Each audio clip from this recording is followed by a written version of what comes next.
محمد سربازی رحمت الله علیه که میگه دیدم یک جوان قد بلند زیبای موی سری سیاه، چشم و قاشی زیبا و در سر سلح و در کیفش یک بارجاگه که مبلغان دائما همه خوراکشان و پوشاکشان مثل قلندروان در کیفشان گرفته خلاص تبلیغ می‌برآمدند. میگه وقتی دیدم یک جوان زیبای بسیار برآمد منازع شما آمده گفتم برادر تو مسلمان هستی؟ گفت الحمدلله مسلمان هستم. گفتم که از کجا هستی؟ میگه گفت که از امریکا هستم. یک برادری که مسلمان شد از امریکا. گفتم چند سال بعد از که تو مسلمانی؟ گفت 6 سال بعد بشد که من مسلمان هستم. علتی مسلمان شده تو چیست برادر که تو در امریکا زندگی میکنی؟ تو بگی مسلمان شدی امروز صلاة در سر داری و سنت رسول اکرم صلی الله علیه و سلم زندگی داری و امروز همچون مبلغ تبلیغگر برآمدی مردم را تبلیغ و دعوت اسلام میکنی. بعد کیسه کرد میگه از همون زندگی خودش که میگه پدر من وزیر ترانسپورت امریکا است میگه و مادرم میگه کاتبه همون است میگه. خیلی مرد ثروتمند از پدرم و مادرم خیلی ثروت زیاد داشتن و یک درد در همین مشکل من میگه پیدا شد. همین جوان میگه همین درد آسته 20 سال دوام کرد.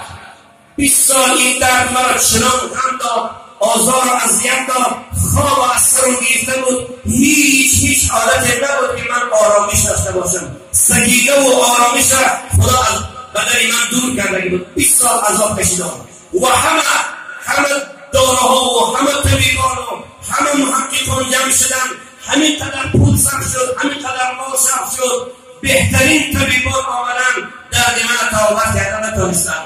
خلاص من بجای آمدم با فکر رسیدم که اکنون بگیم دارو و درمان این طبیبا من که تبابت کردن نمیتواند. من دست زدم میگه جوان با خوردن و نوشیدن عرق و شراب و بنگ و هیروئین میگه دست زدم که شاید که این چیز را آرامش و سکینه پیدا کنه.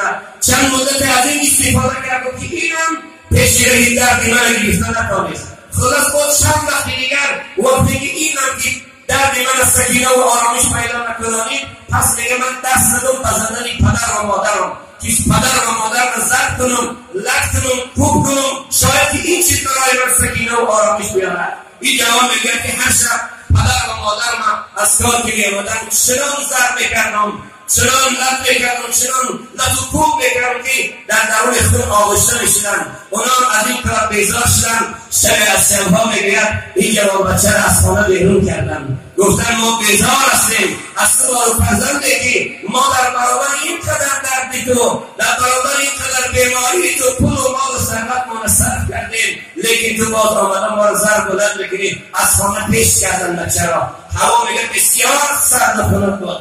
حضرت استاد محمد مر سربازی میگه ما 1 سال 1.5 ساعت زیاد در منزل این جوان شیشتیم این نقل زندگی شکر. میگه وقتی پدر و مادر جوان از خانه بیرون کردن هوا بسیار سرد بود، خنک بود.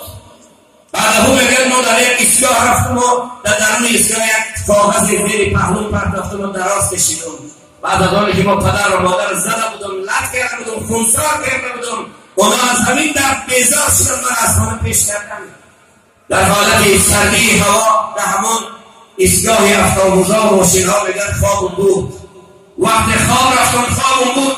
در خوابم یک موسیقی زیبایی آمد، بسیار قامتی بلند، اصلا سرلریشی سفید، لباسهای سفید پوشیدگی خوشخد و قامت، یک موسیقی زیبا سیرت و صفت برآورد. گفتی فرزند عزیزم چرا در این خونتی در این ایستگاه خوابی؟ میگه گفتم بابا جان علتی در این خوابیدن من این است که من 20 سال است که یک درد بدن مرا فرا گرفتگی است، هیچ درمانی نمییابم. پدر و مادرم همه خود و راس صرف کرد درمان نشد و میگوید اما من دست به مشروبات و ناس و سیگار و پاپیروس و بنگ و نشه زدم، اینم درمان نکرد. آمده دست بزدن و لطوکوبی پدر و مادر دراز کردم، پدر و مادر رو میزدم، اونا بیزار شدن من از خانه بیرون کردم.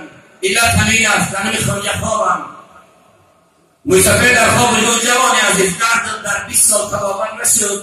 گفتم نه بخواب. میگه گفت موسیقی من کنه یه دارو میتیم، اگر از همین داروی من استفاده بکنی انشاءالله تو شفا میاری عزیزی من.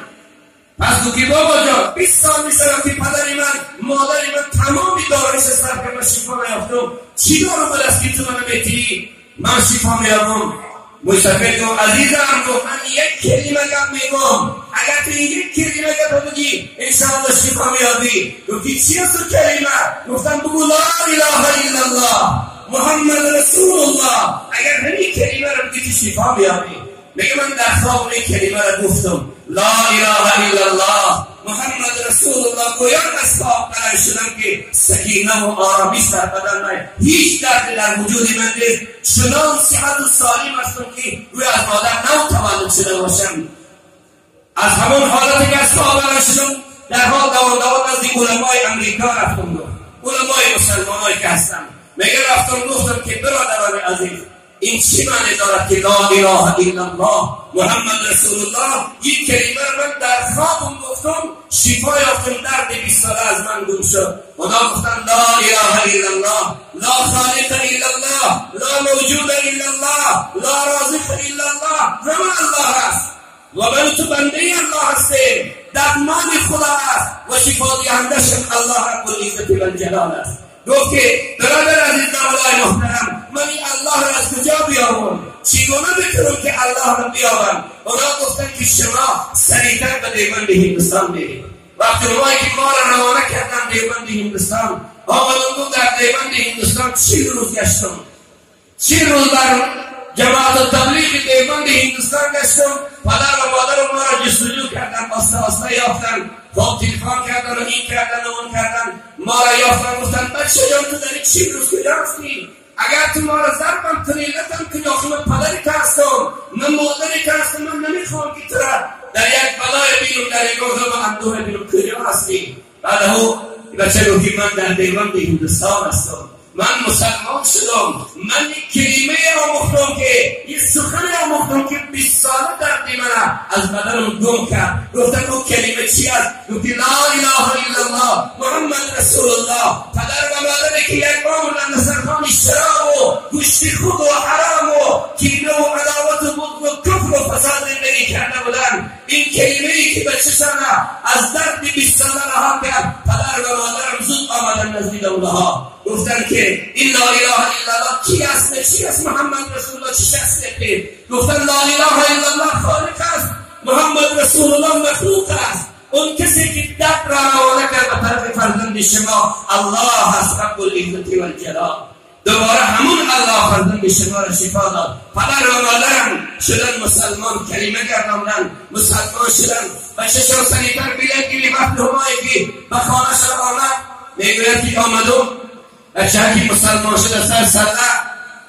وقتی میگه آمدم نزدیک خانه من دروازه من از ماشین پر آمدم، دروازه را تک تک کردم، دروازه کشاده شد. نگاه کردم که مادری که یک عمر سری روی میگشت، مادری که به حیا و بی صبر بود، پدری که در دسترخوان کفر و در دسترخوان حرام زندگی میکرد. نگاه کردم که اونا هم با صله و مادر حجابیت پیش آمد. و خودم گفتم خداوندا من دیگر خواب آمدنی هستم، چون مادری من خیلی نبود، پدری من خیلی نبود. وقتی دیدم شده که در سر مادرم حجاب شرعی، در سر پدرم صدای سنت رسول اکرم صلی الله علیه وسلم، بیهوش شدم و در زمین افتادم. وقتی میگم بیهوش شدم افتادم، همون مادری که در سر کفر زندگی میکرد میگم بچم الله بگو، الله بگو، الله بگو. و پرای روی من میزد و من میگفتم لا اله الا الله لا اله الا الله لا اله الا الله. گویا میگه بیدار شدم پدر و مادر من. واقعا برادران عزیز وقتی که علما صحبت میکنن، دانشمندان صحبت میکنن، مبلغان صحبت میکنن، گوش اندازید که انشاءالله امید دارم که در این شبهای پرفیض و پربرکت باشد که صحبت علما از قلب براید، در قلب من شما بشیند. خداوند تبارک و تعالی همه ما و شما را موفق و معید و سرفراز و سربلند گرداند. از برادر عزیزم قاری آیت الله خواهش میکنم که منبر براید و چند آیتی از کلام الله تلاوت بکنم. به همین اکوید عبدالرحیم هم جاشم بگیرم و همیت دعا میکنم. بعده صحبت را